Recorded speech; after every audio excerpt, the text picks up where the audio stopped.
One, two, three, four, five. Alright, so we're gonna do spontaneous drum lesson. Wasn't the plan until 10 seconds ago. So it's gonna be impromptu to the max.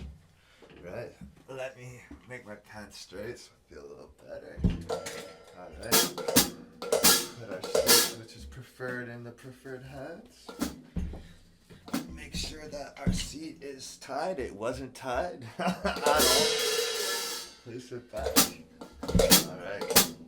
So I want to talk about getting good at drums and that path, right? The path of getting good at drums, and really how sometimes when you're on that path and you're focused on something specifically, it can actually make you sound worse while you're practicing. And that's what it means, you know, to practice and sound worse, right?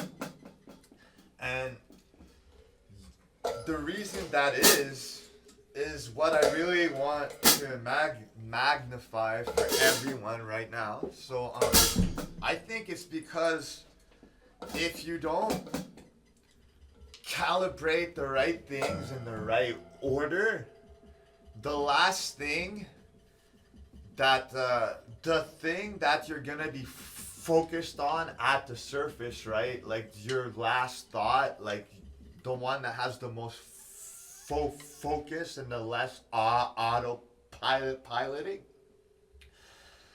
If it's not the like right one, everything else, right, that comes before all these different steps, right? If any of those things are off, it's game over, right? Like, you've already lost because you're not even paying attention to that thing. So let's talk about an order that makes sense, that started making sense for me, to make sure that everything is good. So when I play, I can just play now. You know, for sure I'm gonna mess up when I put new songs or I try a weird thing and the song, you know, has a weird time signature at that point and I don't know it yet. Sure, like there are these things, but what I'll play will sound good like by itself, you know, which is key. It's just the key thing, you know, like it's cool to sound good to music, but can you sound good without? So I want to talk about the steps that I found to really get everything sounding good, right?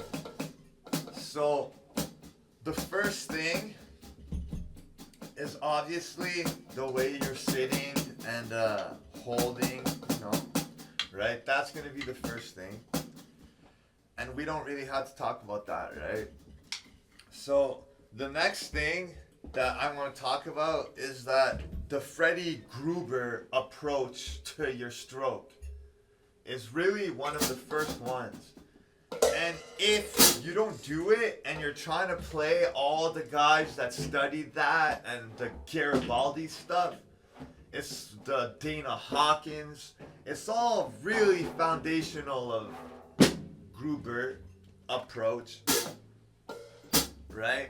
And it gets confusing because Jim created the Jim Chaplin misconception in his film, right?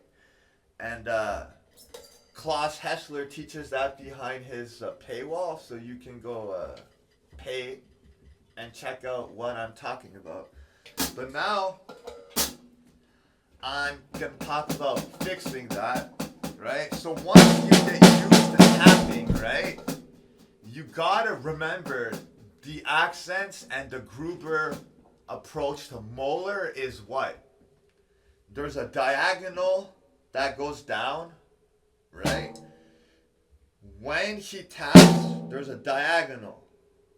You see, there's an angle is formed, right? Right? Up, tap, no, up, down, right? You go up, tap, and then, right?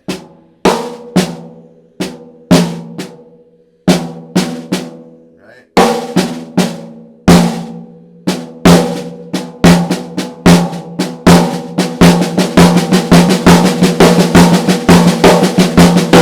So that's the first thing that has to be down. If this isn't down, the stuff you're going to do is going to sound like shit. Right? But it's the first thing, right? Just because you have that, it's not done yet. So now, the next thing you're gonna want to care about is velocity train strokes, right?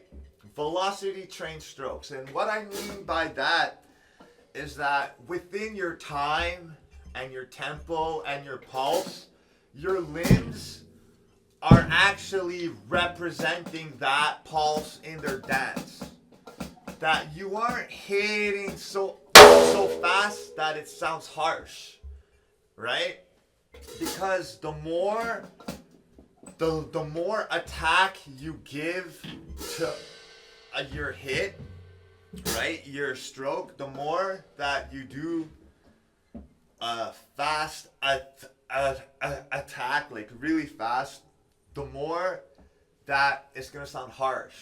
And a long time back, I really thought that the faster that I could play, the better that was. So even if I was playing in 4, if I could play a 15 tuplet speed snare hit, like that's dank, you know, which it is dank, but like if you get too far and focus on that, everything sounds bad, right?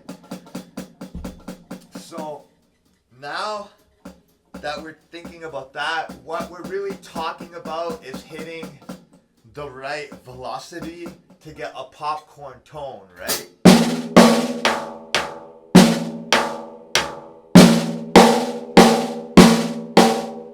Like jazz and funk guys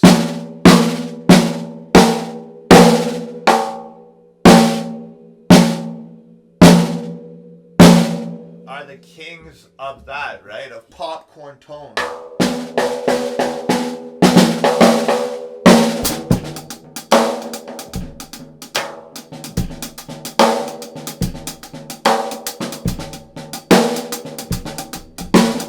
Right? So now that you got your tone down, and that what's cool about that is that instead of having a harsh attack tone that really can't be worked with except for to be itself, you can start to listen more, and you're gonna want to listen more. Your ear is gonna be more drawn because it's gonna be more softened and delicate, right? And it's gonna be more comforting to like the ear, and you're gonna go there and you're gonna start to actually play with more nuanced dynamics and tones, and just you're gonna actually start listening to your drum, you know.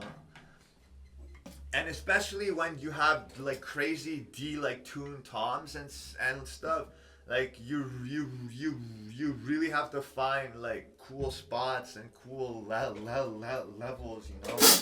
You can't just rely on mix and that, you have to rely on listening.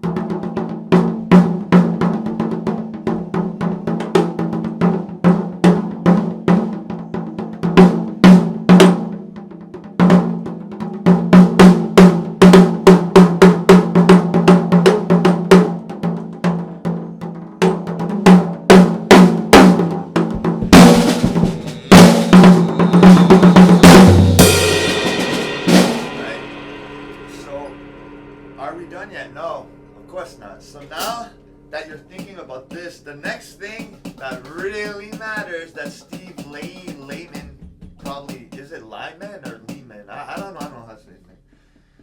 Steve Lyman, fucking this guy, he talks about homeostasis and how you want your sticks to be the same height, but he takes it one step farther, which is like the real key, right? Which is your limbs are also have to have these heights and these ratios. within their phrase, so it sounds together and glued. So if you're playing your kick too loud and too high, but you're trying to play this fancy linear stuff, like look how low my ghost note is. Look how low I can play. So the lower that I can play, the more at first I sound better, until it's so divergent from my foot that it sounds like shit, right? So then I need to practice this kind of soft. Now I have a tape kick, you know? So I mean, like, it is what it is. I'm playing on tape. But then once you start to get those heights, you know, like it starts to sound together, right?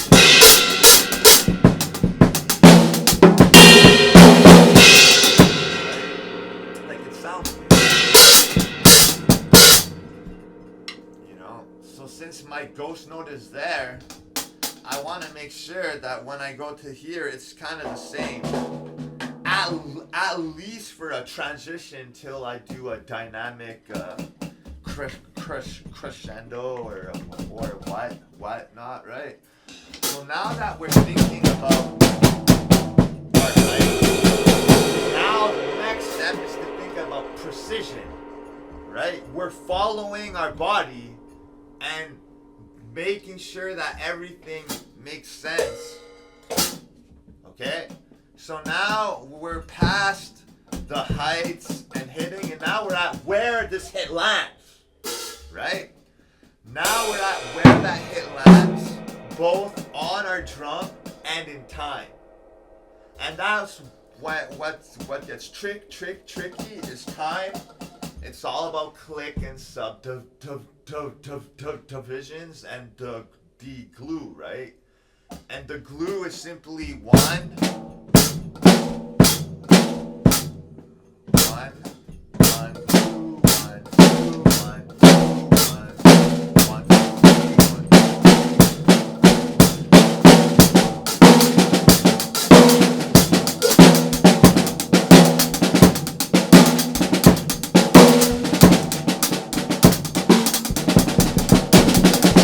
Right, and so on. You do your subdivisions, 2 click against 1 click, 2 click, and 3 click, and even 4 click if like you want.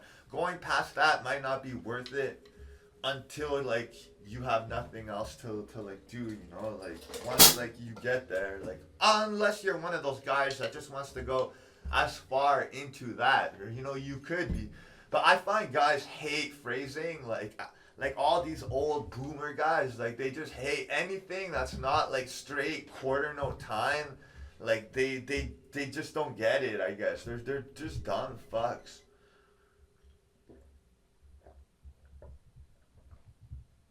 So now that we're caring about where we hit, you know,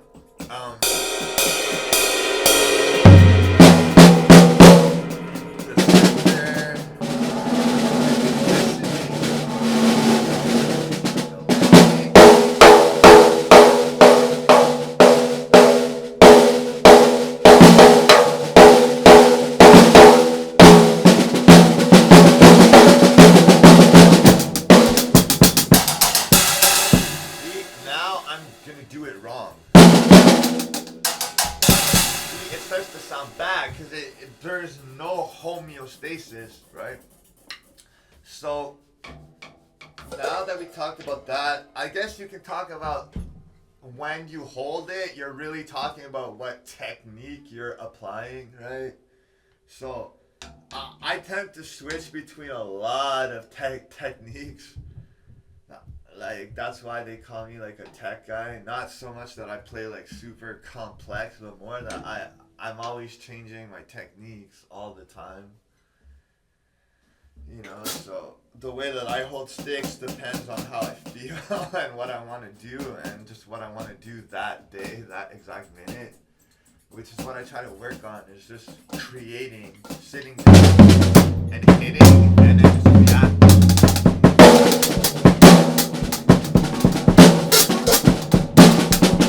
I'm just creating. I'm not thinking. I'm not thinking.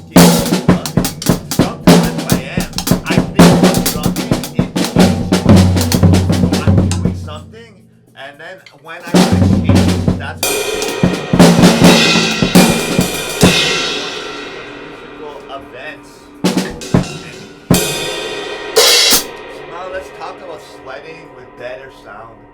So sweating is quarter time.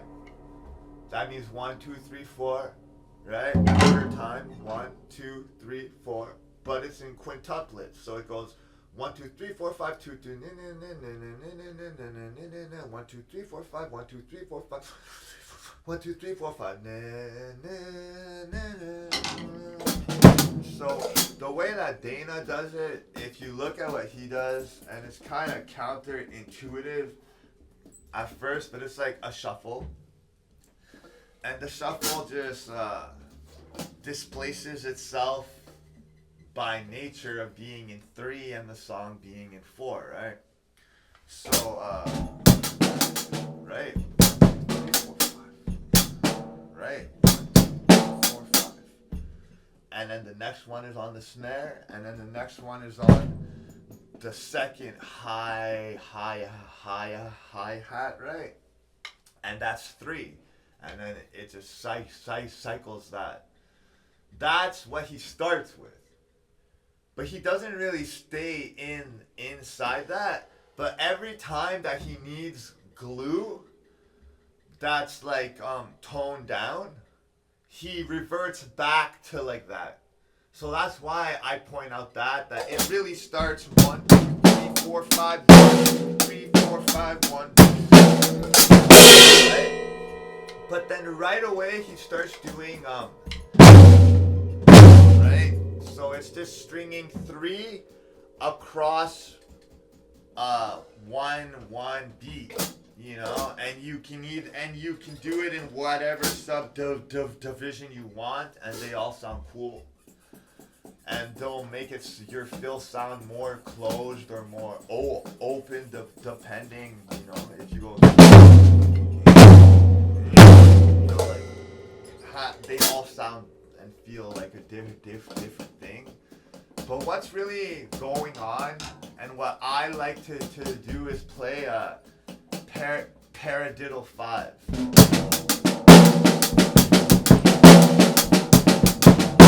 Right? But what I do is paradiddle 5, diddle para 5. Right? Because I go.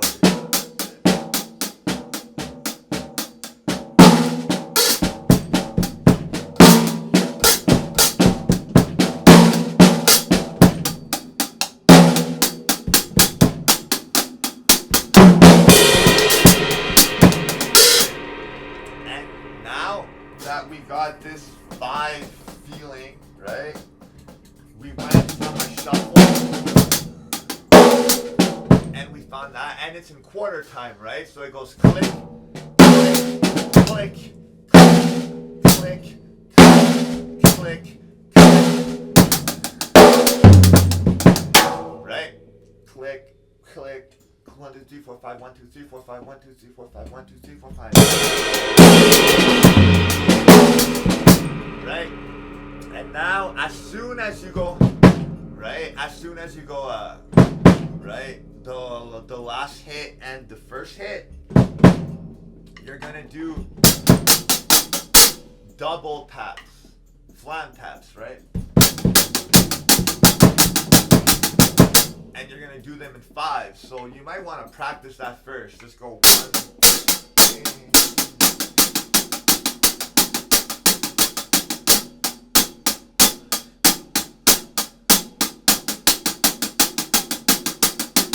Right, so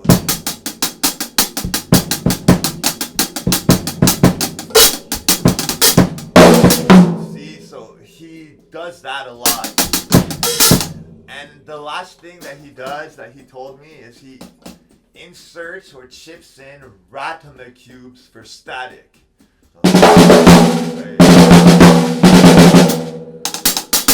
And you make it 5.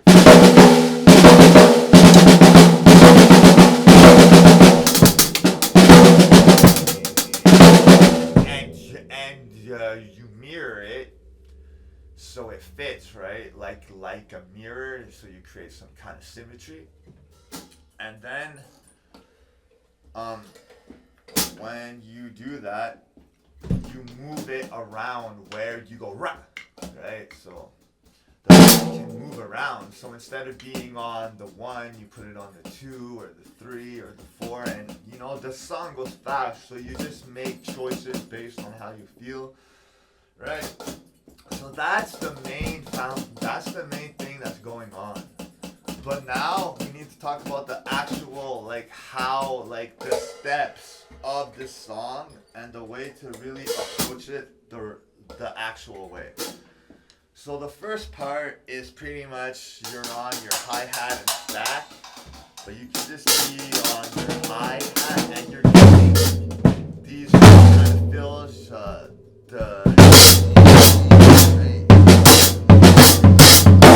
that fill, and then the second part. Well, the first part is like this shit,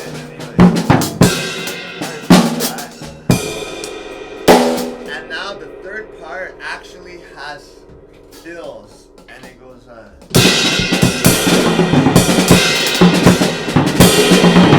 you're gonna want to listen to where it goes.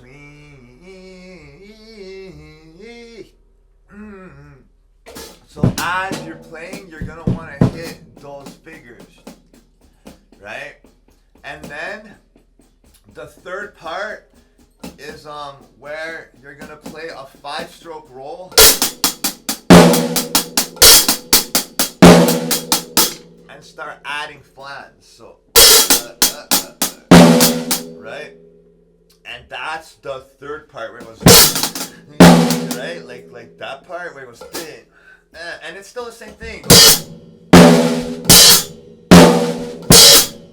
Right? It's still doing this quarter time thing. And then it goes back. And there you're going to want to do cool fills. Like start, since you're in 5, box the rate above. So 6. And you just do some para, you know.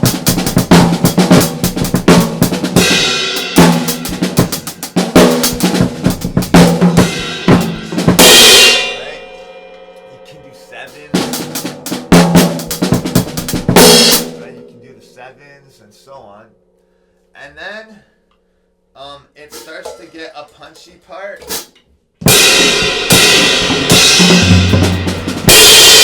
right? And halfway through that part, the click starts going faster, and you're gonna want to go faster and go right. So instead of being in 5, I guess you're gonna be in just in 8. And going 5s, 1, 2, 3, 4, 5, 1, 2, 3, 4, 5, right? But it's 10, right? So you do that, and then it slows back down. So you go from 5/8 back to 5/16, 5.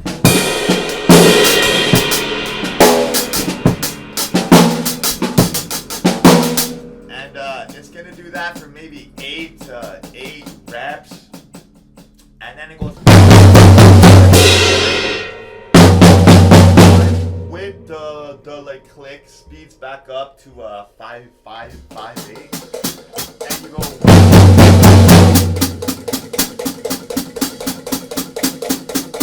right, and then what you play with your hands is on here and the snare, and it's all 5s ran through like 3s and mixed in with stickings in 5 for like glue. So what I like to do is I go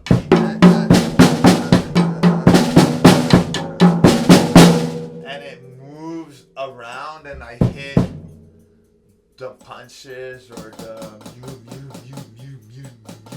musical lines, because it's a bass solo, and I try to follow the bass solo and hit where it ends or stops, right? So I'm doing that. I don't know what you call that, triple flam tap. It's just trying to sound like Steve Smith. Right? So I do that, and I also also start throwing in the Swiss basil stuff, you know. So every variation that you can come up with of accents in quintuplets is essentially Swiss basil drumming. So one that I like a lot is the like 9.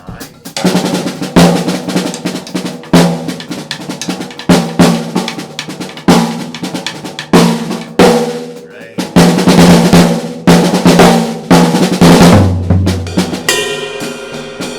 It does that, and then it goes back to groove for 8 times again. So you go back.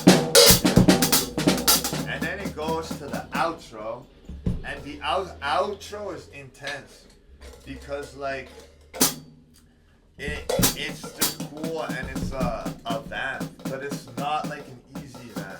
So it goes, and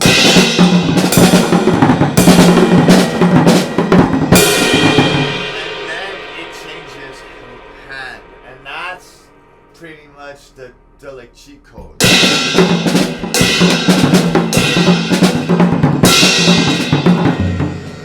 it changes hand, right? So it goes 1,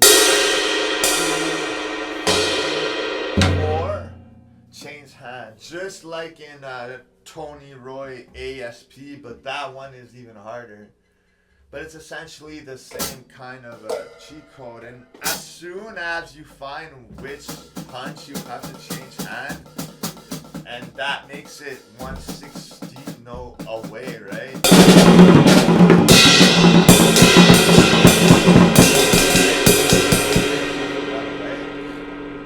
So that's how you find yourself in vamps. Is you find the group, and that's what becomes hard is when you're improvising and you're adding rates, right? Because you know exactly where it is if you keep the like rate, the sub division, right? You know exactly where. But if you start to change and phrase, sometimes you can get lost, and that's the fun, that's the danger part, you know, is that like once you learn the like cheat code, the point isn't to make the most safest, most boring stuff, you know, still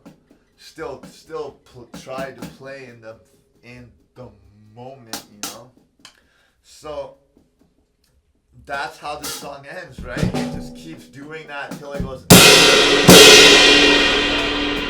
I mean, it's a B song, and I want to see more folk play, you know. So like, it's not that hard because you start by calibrating. So 1 2 3 4 5 1 2 3 4 5 1 2 3 4 5.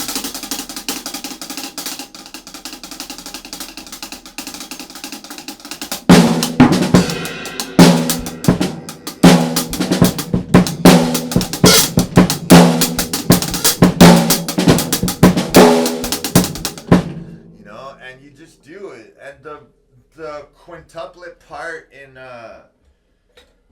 Sean Perfect Pillow is pretty much the same type of stuff, right? But that one you can even use a cheat code because you can just go that's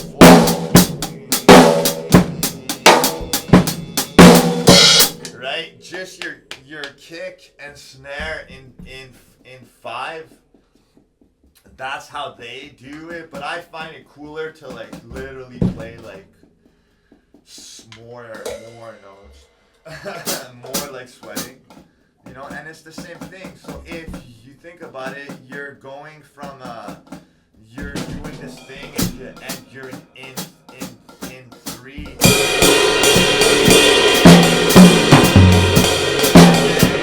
Start playing 5 with your left hand.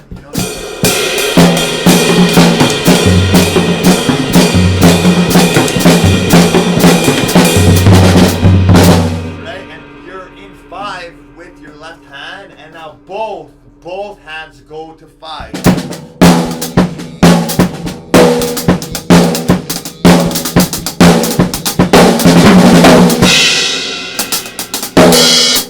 You know, in fluff fluffy. When I play 5, I do it two different ways.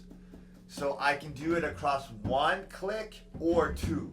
1 is easier because that's the actual time that it's in, right? And then I do the fills, but my whole base is that beat or that style of beat, and I trampoline all of the fills, and that works great. But the cooler way, a bit harder, is against 2 clicks. So it's like instead of being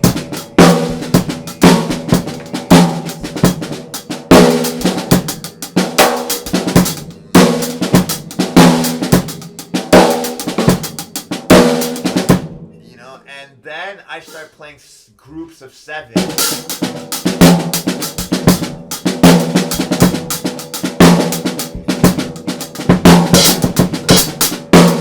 Right? And it starts moving across the like bar line. Right?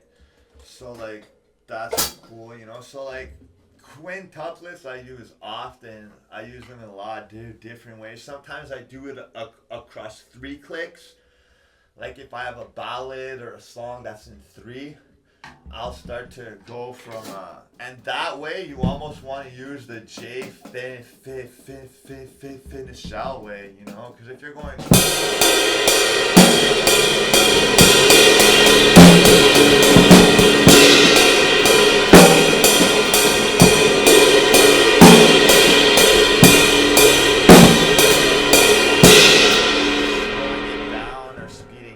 and then off of that time start to add notes. So if I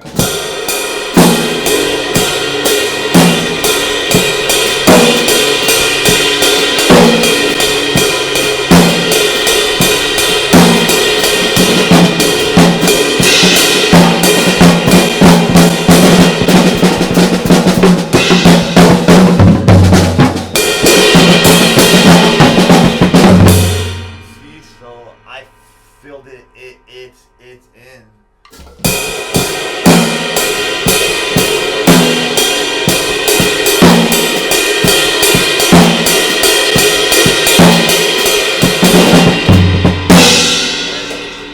And that's like a cool way. I prefer doing that kind of stuff to like click though.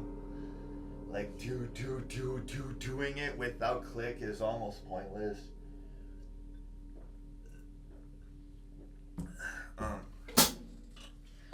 And yeah, I mean, that's how you play sweatn and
beautiful stuff. And in ASP, what I'm trying to do, other than perfect the outro, which is hard, is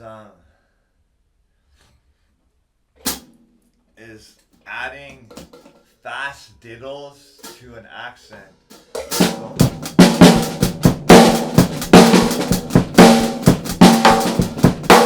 instead I go.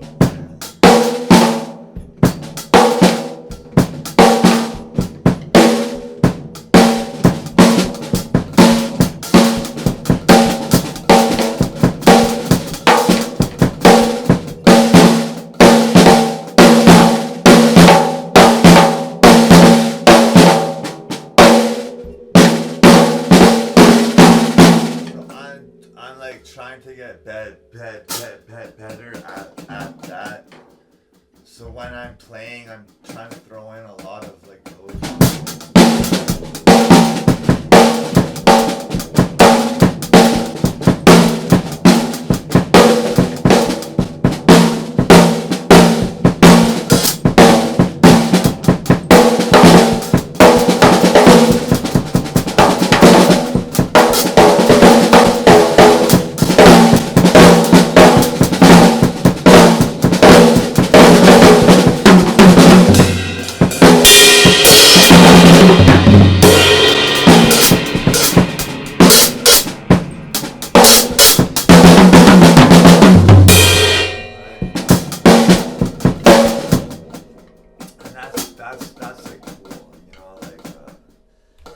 Starting to be able to do that at a higher level, like, which is what I'm gonna aim for, is really gonna take it to the next level, because then I can play super complicated grooves with a lot of ghost notes, and when I have nowhere else to put ghost notes, I can start to do that, right?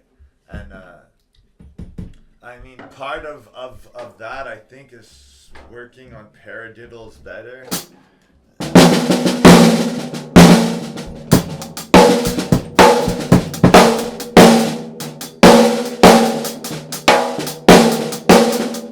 Right? Instead of only using paradiddle as a ghost note, use your diddle.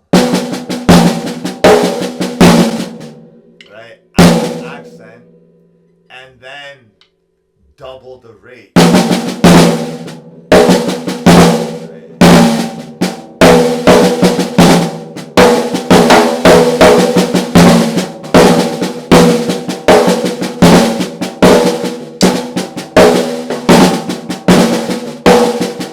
And that is what will probably get me better.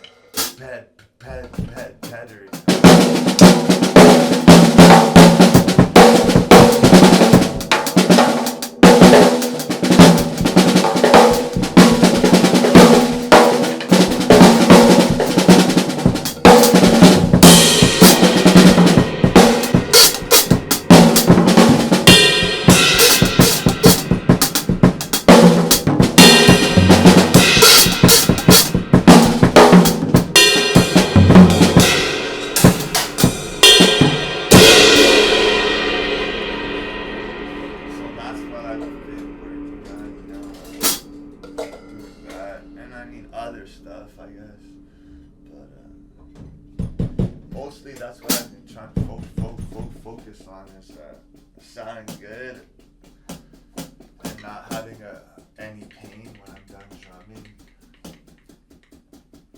and taking care of my garden. I've been doing a lot of this kind of stuff like this.